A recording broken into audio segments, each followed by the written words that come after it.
เป็นแล้วใช่ไหมสอนให้เมื่อกี้เนี่ยขับเลนขับอะไรเราตักไปเลยไม่ต้องเน้นเลนนะเราไม่ได้งานแต่งมันเป็นงานเลนรถแท็กเตอร์เขาดันมามันเสียเวลา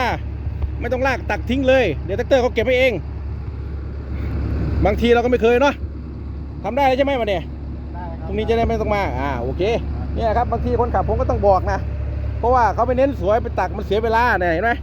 ไปตักไปจุ่มๆไปลากมาอย่างนั้นเนี่ยเรื่องบางเรื่องต้องสอนให้คนขับเขารู้ครับคนขับเขาไม่รู้เนาะนี่งานไหนรีบงานไหนเร่งลูกค้าเขาเห็นเขาก็ไม่ชอบเนาะโอเคนี่ก็ตักแบบนี้เลยนะพี่เดียววันนี้ก็ตักแบบนี้เลยนะอย่าทำอีกนะจะเป็นลากเหมือนเราแต่งบ่อกุ้งนะอันนี้เราเลนเราตักเลนพูดยากคนขับเนี่ย